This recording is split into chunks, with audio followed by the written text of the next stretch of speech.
नमस्कार दोस्तों, स्वागत है आपका भोपाल एकेडमी के ऑनलाइन प्लेटफॉर्म पर, जहां हम बात कर रहे हैं about MPPSC assistant professor zoology के पूरे हम पेपर के बारे में हम यहाँ पे मतलब विस्तार से बात कर रहे हैं। ठीक है, तो अभी हमारी फर्स्ट क्लास खत्म हो चुकी थी और आज अब हमारी सेकंड क्लास है। फर्स्ट क्लास में हमने बात किया था अबाउट कार्डियोवास्कुलर सिस्टम, जिसमें कि हमने ब्लड के बारे में पढ़ा था, हार्ट के बारे में पढ़ा है ना। हार्ट के कुछ मतलब हमने जो 4 तरह के जो मतलब लेयर्स थे उनके बारे में पढ़ा, अबाउट मायोकार्डियम, एपिकार्डियम, है ना। हार्ट चैम्बर्स के बारे में हमने उसमें बात की थी, about what is atrium, what is valve, what is ventricles, what is septum. Okay, फिर हमने कैपिलरीज के बारे में देखा, कैपिलरीज के बारे में हमने पढ़ा था कि कितने तरह की कैपिलरीज होती हैं। फिर हमने बात की थी अबाउट वेन्स। ठीक है, और जो हमारा लास्ट टॉपिक था हमारे पिछले क्लास का वो था वेन्यूल्स। और आज हम स्टार्ट कर रहे हैं कार्डियोवास्कुलर पाथवे से। हमारी ये सेकंड क्लास आज स्टार्ट हो रही है। ओके, चलिए तो हम आज शुरू करते हैं अबाउट कार्डियोवास्कुलर पाथवे। इसे हिंदी में बोलते हैं हृदय रक्त परिसंचरण मार्ग। ओके, देखिए काफी बच्चे होते हैं जो जिन्हें मतलब हिंदी में ज्यादा समझ में आता है ना। तो इसलिए यहाँ पे हमने जो हमारा कोर्स हम चला रहे हैं तो हमने इसमें बायलिंगुअल लैंग्वेज रखा है ताकि आपको समझने में आसानी हो। ठीक है, चलिए तो अब हम स्टार्ट करें कार्डियोवास्कुलर पाथवे। इसमें हमें आज देखना है कि कार्डियोवास्कुलर पाथवे कैसे वर्क करता है। Okay, cardiovascular pathway. देखिए, हम जानते हैं कि जो ह्यूमन बीइंग्स होते हैं, है ना, they have human beings have double circulatory system. ठीक है, डबल सर्कुलेटरी सिस्टम से क्या मतलब आप क्या मतलब समझते हैं डबल वस्कुलर सिस्टम से? डबल सर्कुलेटरी सिस्टम का ये मतलब होता है कि जो ब्लड है वो हमारी बॉडी में 2 बार पास होता है और फिर एक पूरी साइकिल कंप्लीट करता है। ठीक है, मतलब humans have a double circulatory system. और डबल सर्कुलेटरी सिस्टम क्या है? It is because the blood passes in a heart, है ना, blood passes in a heart 2 times in one complete cycle। और यदि हम वन कंप्लीट साइकिल की बात करें, so it consist of 2 phase। One phase is pulmonary circulation and the other phase is systematic circulation। Okay, so in 2 phases में double circulatory system जो है हमारी बॉडी का वो पूरा खत्म होता है। Okay, heart act as 2 pumps। ठीक, pulmonary circulation and systematic circulation. अब हम बात करते हैं कि जो ब्लड है it passes the heart 2 to 3 times पर मिनट। मतलब ये हार्ट के चक्कर लगाता है, हार्ट को पास करते हुए जाता है कब कितने बार? अबाउट 2 to 3 times पर मिनट। ओके, एंड यदि हम एक दिन की बात करें तो जो ब्लड है इट ट्रेवल्स अबाउट 19,000 किलोमीटर्स। ये हमारी बॉडी में पूरा ट्रेवल करता है ब्लड 19,000 किलोमीटर्स का। यदि हम माइल्स में देखें सो it will B 12,000 miles journey complete करता है एक दिन में। हमारे पूरी बॉडी में ब्लड सर्कुलेशन होता है। ओके, 19,000 किलोमीटर की यात्रा ये करता है प्रतिदिन हमारी बॉडी में।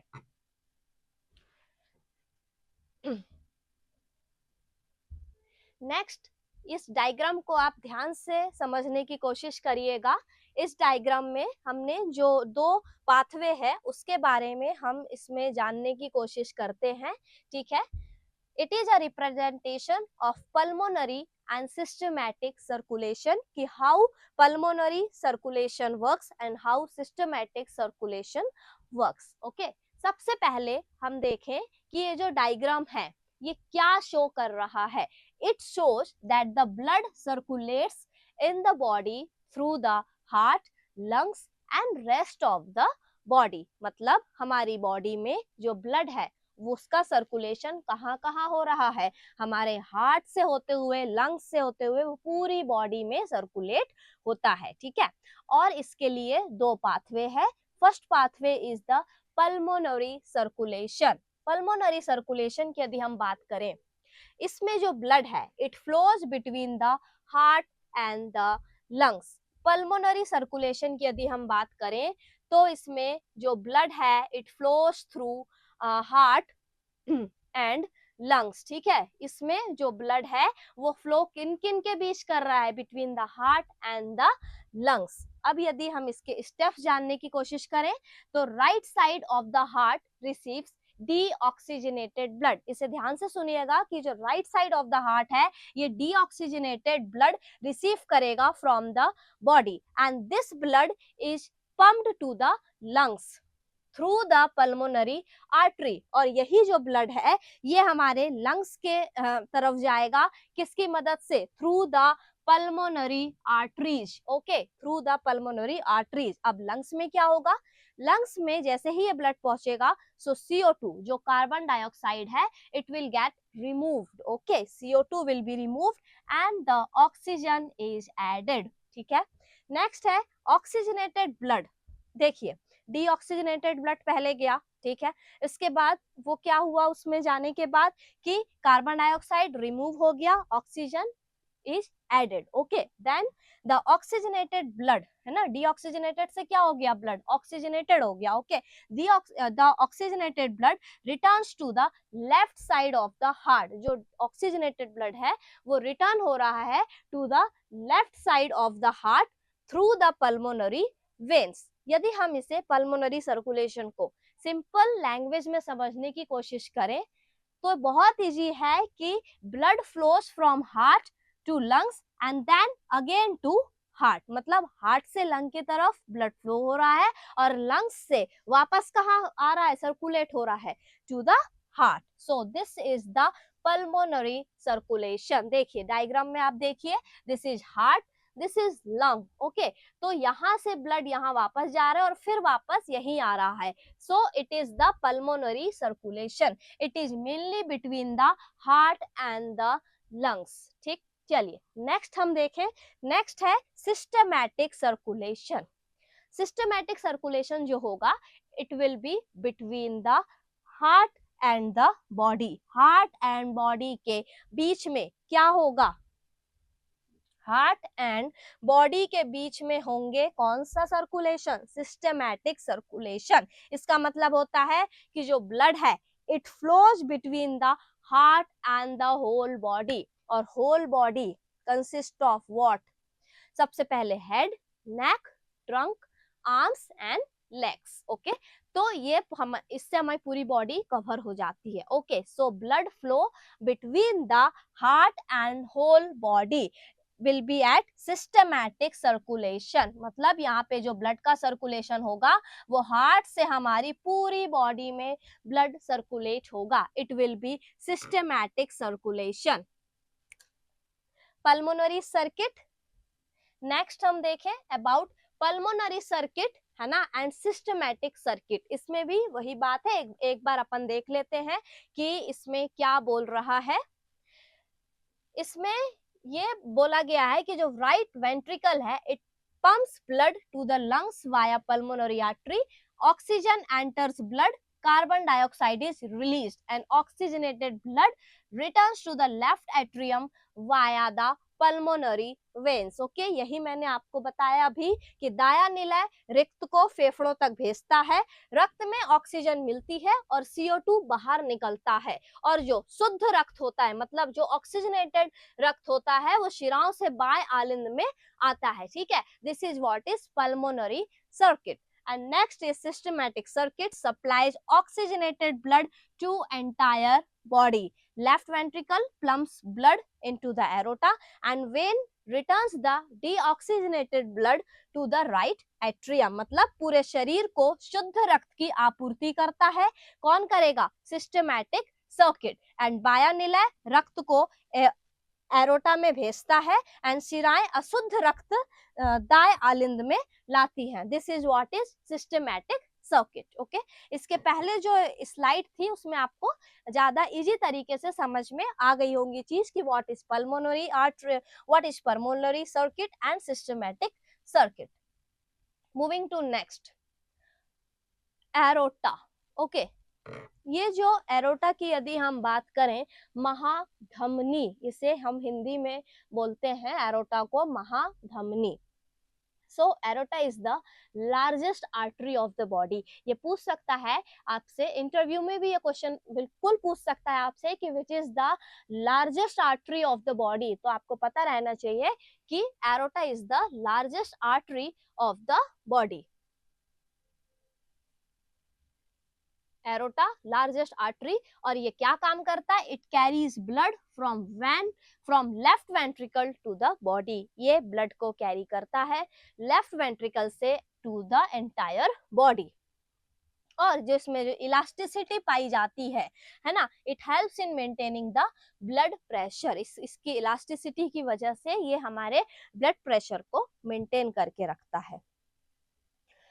So aorta is the largest artery of the body. Okay.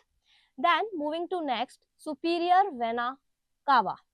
Superior vena cava जो है, it is a large but a short vein. ये लार्ज होते हैं, लंबे होते हैं, बट कुछ शॉर्ट वेन्स होते हैं। एंड इनका क्या काम रहता है? It carries deoxygenated blood from the upper body to the right atrium. Okay, and moving to next, inferior vena cava. इसमें ज्यादा कुछ जानने की जरूरत नहीं है, इसमें इतना ही आप एक एक सेंटेंस ही जान ले तो बहुत है, ठीक है। इंफीरियर वेना कावा, it carries deoxygenated blood from the lower body to the heart and it is the largest vein in the body. जो inferior vena cava है, it is the largest vein in the body. Most important, ये आपसे बिल्कुल पूछ सकता है, ठीक है, कि which is the largest vein in the body, it will be inferior vena cava. बहुत ही इंपॉर्टेंट है, इसको ध्यान से पढ़ लीजिए। मूविंग टू नेक्स्ट स्लाइड,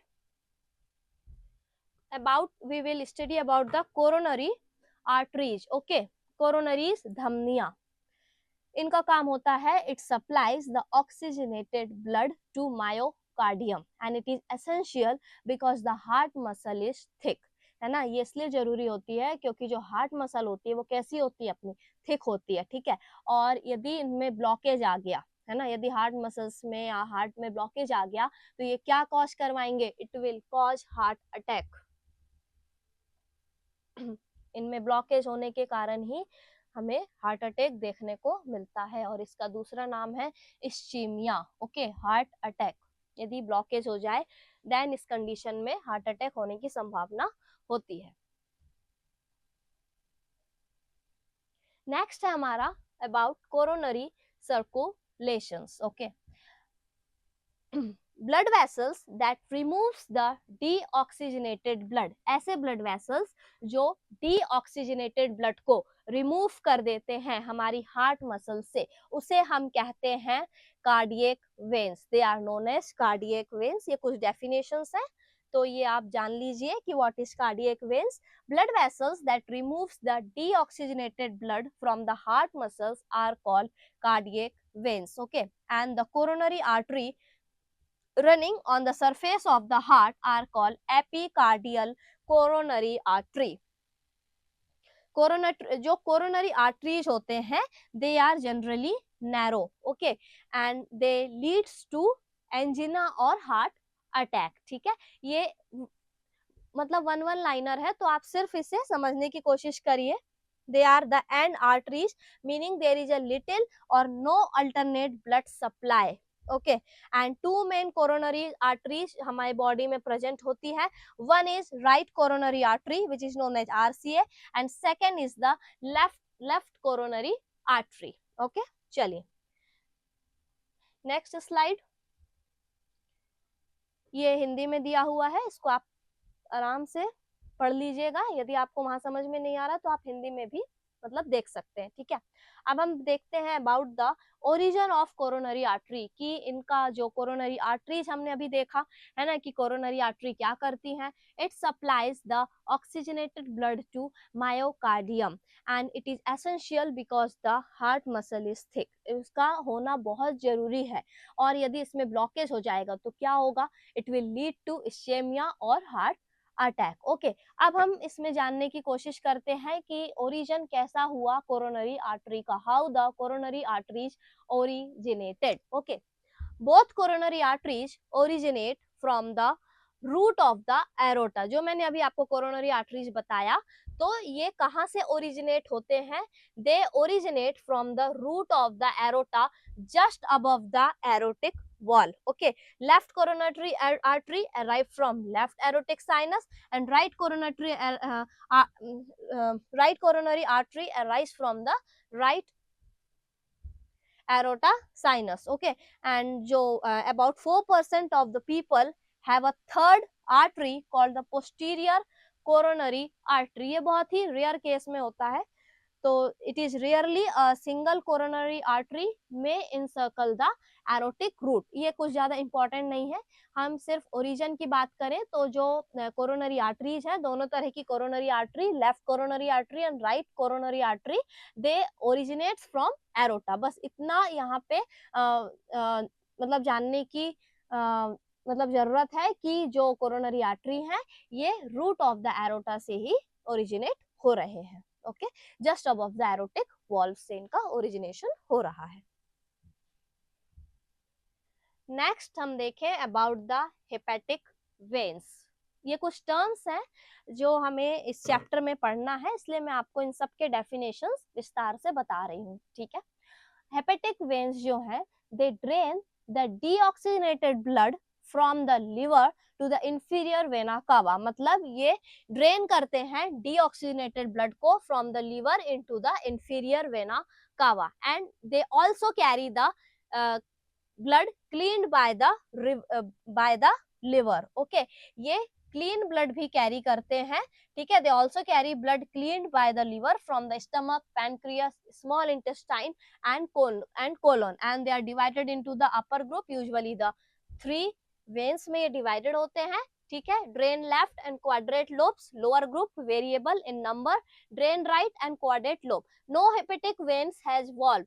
ये बहुत इंपॉर्टेंट है कि हेपेटिक वेन्स में वॉल्व प्रेजेंट नहीं होती हैं।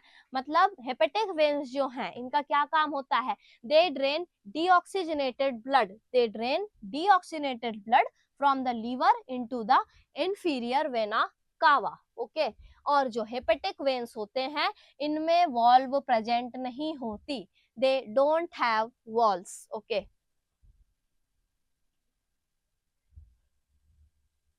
नेक्स्ट अब हम बात करते हैं about cardiac cycle. Most important cardiac cycle, heart rate, इससे काफी क्वेश्चंस बनते हैं, है ना। तो चलिए अब हम देखते हैं about cardiac cycle. Cardiac cycle हृदय चक्र। ठीक है, साइकिल माने चक्र, है ना, हृदय चक्र। क्या बोलता है ये हृदय चक्र? Cardiac cycle is the sequence of the contraction and the relaxation of the heart. Contraction and the relaxation of the heart during one heartbeat to pump the blood through the body. नहीं, समझ में नहीं आया है ना? नहीं आया ना समझ में? चलिए हिंदी में समझने की कोशिश करते हैं। कार्डियक साइकिल वह प्रक्रिया है जिसमें हृदय का संकुचन, कॉन्ट्रैक्शन और रिलैक्शन होता है, जिससे रक्त पूरे शरीर में पंप होता है। So it is all about the contraction and the relaxation, जिससे कि पूरी बॉडी में ब्लड का सर्कुलेशन होता है। तो इसी साइकिल को हम क्या कहते हैं? इसी चक्र को हम क्या बोलेंगे? Cardiac cycle. Okay, so cardiac cycle is the sequence of contraction and relaxation of the heart during the one heart beat. ये याद रखना, during the one heart beat to pump the blood throughout the body. This is what is cardiac cycle, हृदय चक्र। अब हम देखें what is heart rate। ये तो हमने कार्डियक साइकिल की बात करें, है ना। अब what is heart rate? So heart rate को हम हिंदी में बोलते हैं हृदय गति। What is the rate of the heart? So heart rate is the frequency of the cardiac cycle। मतलब हृदय गति का अर्थ है हृदय चक्र की फ्रीक्वेंसी, है ना। हृदय चक्र की फ्रीक्वेंसी को या फिर हार्ट रेट की फ्रीक्वेंसी को ही हम क्या बोलते हैं? Heart rate is the frequency of the cardiac cycle. यदि हम इसके कैलकुलेशन की बात करें कि हृदय गति की गणना की यदि हम बात करते हैं, so heart rate is calculated as the number of the heart beat in 1 minute, मतलब 1 मिनट में कितनी बार हार्ट बीट हुआ, this is what is the heart rate, ठीक है। सो हार्ट रेट को हम कैसे कैलकुलेट करेंगे, it is calculated as the number of heart beat in 1 minute, okay. हृदय गति की गणना 1 मिनट में होने वाली दिल की धड़कनों की संख्या से की जाती है, ओके। और इसका जो यूनिट की यदि हम बात करें तो the unit will be BPM, BPM का फुल फॉर्म होता है beats per minute, okay. Unit जो होगा it will be calculated in BPM, okay. So heart rate is calculated as the number of heartbeat in 1 minute. And what is heart rate? It is the frequency of the cardiac cycle, which is called as heart rate, okay. अब हम इसके normal जो इनकी range रहेगी है ना, normal reference range जो इनकी जो सामान्य सीमा रहेगी हार्ट रेट की, वो हम समझने की यहाँ कोशिश करते हैं कि इसकी नॉर्मल रेंज क्या होती है। The normal resting heart rate, यदि हम रेस्टिंग पीरियड में है, ठीक है, तो जो नॉर्मल जो रेस्टिंग हार्ट रेंज होगा it will be between the 60 BPM to 100 BPM, okay. 60 BPM to 100 BPM जो है, बीपीएम माने beats per minute, okay, beats per minute. तो यहाँ क्या है, the normal resting heart rate ranges between the 60 BPM to 100 BPM, okay. दो बहुत important terms हैं, इसे आप वेरी इंपॉर्टेंट मार्क कर लें और अपने दिमाग में ये चीज फिट कर लें कि ये बहुत इंपॉर्टेंट है। ये टर्म, दो टर्म्स जो मैं आपको अभी बता रही हूँ, one is bradycardia and second one is tachycardia. ये वर्ड आपने सुना होगा है ना, और यदि नहीं सुना है तो अभी सुन लीजिए कि ये बहुत इंपॉर्टेंट है, ठीक है। अब व्हाट इज ब्रेडिकार्डिया, है ना, ब्रेडिकार्डिया से हम ये मतलब समझते हैं कि the when the heart rate is less than 60 BPM, यदि हार्ट रेट 60 बीपीएम से कम है so it will be bradycardia, okay. And if the heart rate will be greater than the 100 bpm then it will be the trachycardia। मैंने आपको बताया था कि जो normal range होती है it will be between the 60 bpm to 100 bpm, यदि 60 bpm से कम है तो it will be bradycardia, and if it will be more than 100 bpm then it will be the trachycardia। जब हृदय गति 100 bpm से अधिक हो जाती है तो उसे ट्रेकीकार्डिया कहते हैं। समझ में आया?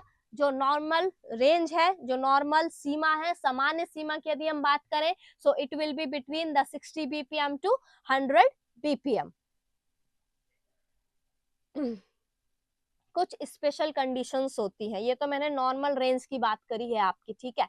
यदि कुछ स्पेशल कंडीशंस हैं जैसे कि जो एथलीट्स होते हैं है ना, तो उनका जो हार्ट रेट है कैन बी लोअर, है ना, उनका जो हार्ट रेट है वो इससे कम हो सकता है, can be lower in athletes. और जो सेकंड कंडीशन होती है वो है it can be higher in obese people, मतलब जो मोटे लोग होते हैं ना, उनमें जो हृदय गति है वो ज्यादा हो सकती है। सो it will be in special condition, माने विशेष स्थितियों में ये चेंजेस देखने को मिलता है। बाकी जो नॉर्मल रेंज है it will be between the 60 BPM to 100 BPM.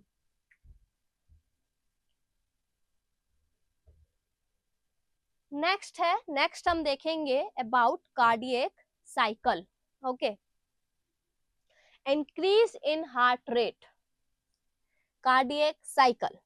Cardiac cycle से हम क्या समझते हैं? इंक्रीज इन हार्ट रेट, जैसे कि the body can increase their heart rate in response to different conditions to increase the cardiac output, माने amount of blood pumped by the heart per minute। शरीर कई परिस्थितियों में, इसे हम हिंदी में समझने की कोशिश करें कि शरीर कई परिस्थितियों में हृदय गति बढ़ा सकता है, ओके, ताकि कार्डियक आउटपुट एक निश्चित समय में हृदय द्वारा पंप किया गया रक्त बढ़ सके, मतलब कार्डियक आउटपुट बढ़ सके, okay. So this is what is cardiac cycle, माने increase in heart rate is known as cardiac cycle. मतलब जो शरीर है वो कई परिस्थितियों में हृदय गति बढ़ा सकता है। क्यों बढ़ा सकता है? ताकि कार्डियक आउटपुट बढ़ सके। इस कंडीशन को हम क्या बोलेंगे? This is what is called cardiac cycle. अब कुछ फैक्टर्स हैं जो कि हमारे हार्ट रेट को इंक्रीज करते हैं, है ना। आप ये फैक्टर्स जानते भी होंगे कि हमारा जो हार्ट रेट होता है वो बोलते हैं ना कि भाई सांस फूलने लगी, है ना। तो वो कब कब कंडीशंस में होता है, देखते हैं अपन कि factors that increase the heart rate, हमारी हार्ट रेट कब कब बढ़ जाती है। It increases due to exercise. जब हम एक्सरसाइज करते हैं तो हम क्या करते हैं, जब ज्यादा कर लेंगे तो हम लोग क्या थोड़ा मतलब हांफने से लगते हैं ना। तो क्या होता है, जो हमारी हार्ट रेट होती है वो बढ़ जाती है। या फिर दूसरा कंडीशन हो सकता है एनवायरमेंटल स्ट्रेस, यदि हमें कुछ स्ट्रेस हो। Okay, third will be the physiological stress, माने पहला है कि व्यायाम माने एक्सरसाइज करने से, दूसरा है पर्यावरणीय तनाव या फिर मानसिक तनाव से जो हमारे जो हार्ट रेट होती है वो क्या हो जाता है, इंक्रीज हो जाता है। ठीक है, सो these all are the factors that increases the heart rate. अब हम पल्स और हार्ट रेट के बारे में जान ले। ठीक है, what is pulse, what is heart rate. Pulse is the simplest way to measure the heart rate. Okay, pulse क्या है? It is the simplest way to measure the heart rate. ठीक है, this is what is called heart rate का। मैंने आपको क्या बताया था अभी डेफिनेशन कि heart rate is the frequency of the cardiac cycle, है ना। Frequency of the cardiac cycle को हमने क्या बोला था, हार्ट रेट। ओके, अब यदि अभी हमने इसमें फैक्टर्स देख लिया, अब हम देखते हैं कि what is pulse rate. Okay, so pulse is the simplest way to measure the heart rate, but sometimes it can be misleading. In some arrhythmias, heart rate may be higher than the pulse because some beats do not produce effective blood flow. Pulse का मतलब होता है नाड़ी, ठीक है।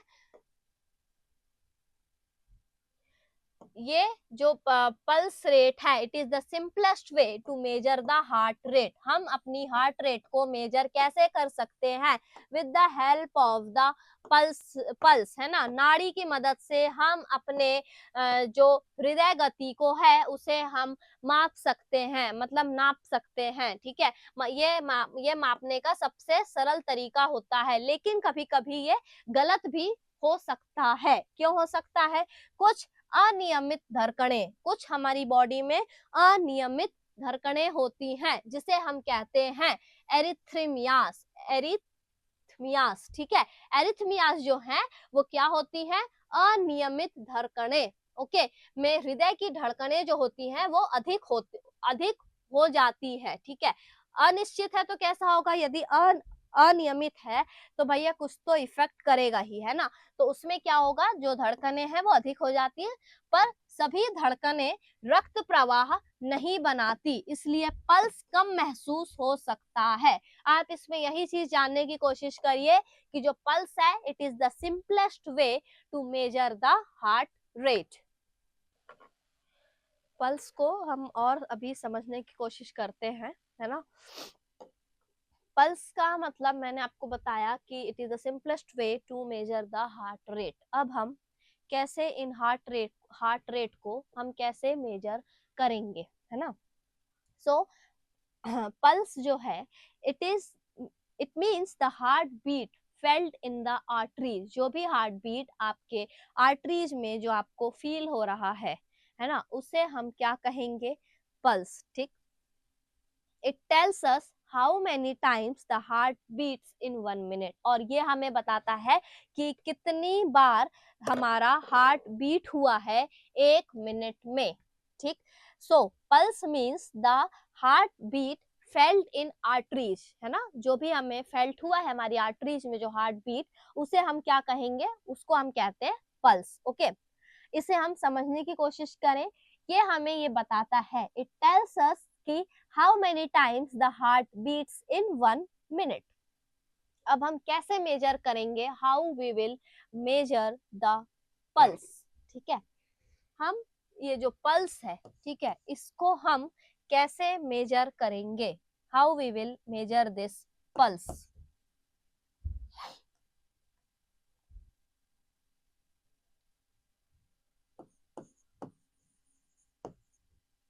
जो ये pulse है इसको हम कैसे मेजर करेंगे, है ना। बहुत आसान तरीका है, बहुत इजीली आप पल्स को अपना मेजर कर सकते हैं और आप खुद ही आपकी पल्स को खुद से ही मेजर कर सकते हैं, ठीक है। बहुत लोगों को पता होगा कि कैसे हम अपना पल्स मेजर करते हैं, है ना, पल्स रेट हम कैसे जानते हैं। सबसे पहला जो फर्स्ट स्टेप होता है, आप पहले आराम से बैठ जाइए कहीं, है ना, रिलैक्स हो, मतलब रिलैक्स फील करिए, एक आध मिनट शांति से बैठे रहिए, है ना। जब आप शांति से बैठेंगे आपकी बॉडी पूरे रिलैक्स फॉर्म में चली जाएगी, ठीक है। फिर क्या होगा, इससे क्या होगा, ये आपको नॉर्मल पल्स रेट आने के लिए ये मतलब सहयोग करेगा, है ना। This helps get a normal pulse rate. जब आप रिलैक्स फील करेंगे तो जो आपका पल्स रेट है वो नॉर्मल आएगा। सबसे पहले आप एक काम करिए, use your index finger, okay. Index finger आप अपनी यूज करिए, this is the index finger and the middle finger, okay. Index और मिडिल फिंगर समझते हैं, 5 उंगलियां होती है हमारी बॉडी में, ठीक है। This one is the index finger and this one is the middle finger, okay. So place the 2 fingers, okay, index finger and the middle finger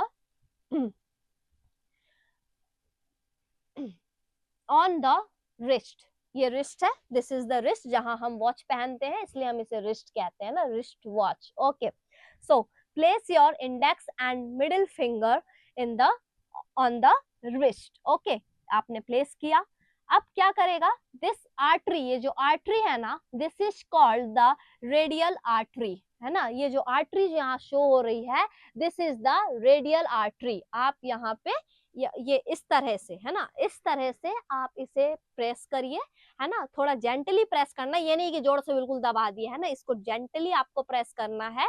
और फिर आप इजिली आपकी बीट्स को काउंट कर सकते हैं फॉर 60 सेकेंड्स। देखिए आपको फील होगा धक धक धक, इस तरह से आपको फिंगर्स में फील होगा, है ना, इंडेक्स और मिडिल फिंगर में आपको फील होंगी। So it will tell you about your pulse rate। देखिए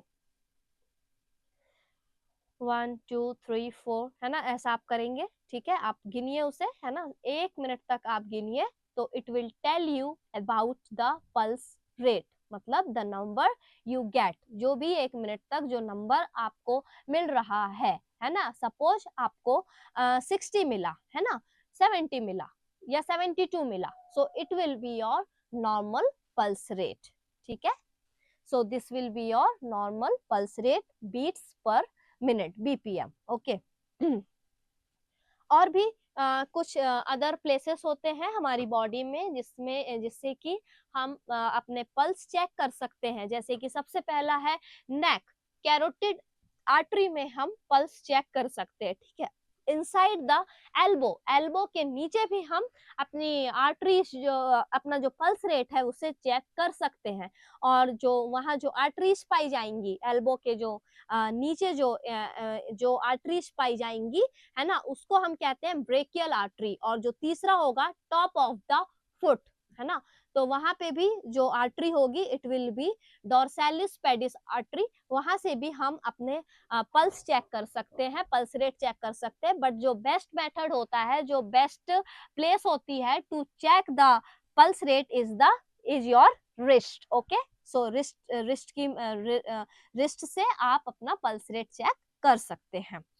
जो हम यदि नॉर्मल पल्स रेट की यदि हम बात करें, so the normal pulse rate of adult will be 60 to 100 beats per minute. यदि हम सिर्फ अडल्ट की बात करें, है ना, सो जो नॉर्मल जो पल्स रेट होगा अडल्ट का, it will be the range will be from 60 to 100 BPM, okay। so this is the normal range, okay, 60 to 100 beats per minute will be the normal range. और यदि athletes की बात करते हैं, so it will be 40 to 60 BPM, can be lower due to the fitness, उनका कम हो सकता है due to their fitness. Okay,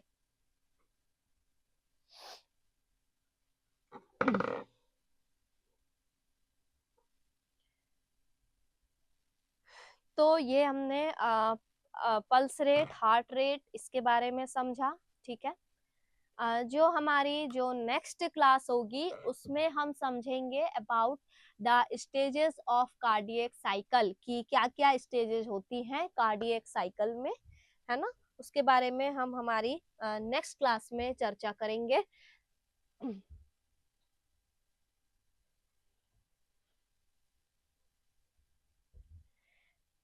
ठीक है, तो अभी हमने जो सेकंड क्लास हमारी आज हो चुकी है ना। पहली क्लास में जो हमारी क्लास थी वो जो हमने स्टार्ट करी थी यूनिट 9 से की थी, है ना। और यूनिट 9 में structure and function of vertebrates दिया हुआ है। जो आप अपना यदि सिलेबस देखेंगे तो unit 9 stands for structure and function of vertebrates. तो उसमें हमने सबसे पहली क्लास में हमने ब्लड जो है वो टॉपिक को कवर किया था। और जो सेकंड क्लास है, ठीक है, उसमें हमने हार्ट का कुछ पोर्शन अभी कवर किया है। अभी हार्ट पूरी तरह से हमारा कंप्लीट नहीं हुआ है। आप ये चीज समझने की कोशिश करिए, ये जो यूनिट है ये काफी बड़ा है तो ऑब्वियसली इसमें टाइम लगेगा, बट ये मोस्ट इंपॉर्टेंट यूनिट है। मैक्सिमम क्वेश्चन इन्हीं यूनिट से बनती हैं। इसमें हमने अबाउट ब्लड पढ़ चुका है ना। सर्कुलेटरी सिस्टम हम पढ़ रहे हैं। नेक्स्ट हम इसमें रेस्पिरेटरी सिस्टम पढ़ेंगे, देन डाइजेस्टिव सिस्टम पढ़ेंगे, एक्सक्रीटरी सिस्टम पढ़ेंगे। ठीक है, तो हमारे भोपाल एकेडमी के ऑनलाइन क्लासेस से जुड़े रहने के लिए, है ना, अब हमारी रेगुलर क्लासेस स्टार्ट हो चुकी हैं। ठीक है, तो उससे जुड़े रहने के लिए आप भोपाल एकेडमी के वेबसाइट पर भी जाके संपूर्ण जानकारी प्राप्त कर सकते हैं, या फिर भोपाल एकेडमी के एप्लीकेशन को डाउनलोड करके वहां पे आपको पूरी जानकारी, आपको MPPSC असिस्टेंट प्रोफेसर जूलॉजी से रिलेटेड संपूर्ण जानकारी आपको मिल जाएगी। या फिर भोपाल एकेडमी के कॉन्टैक्ट नंबर जो है वो आप नोट कर सकते हैं। कॉन्टैक्ट नंबर 9111444979 या फिर 9111444980।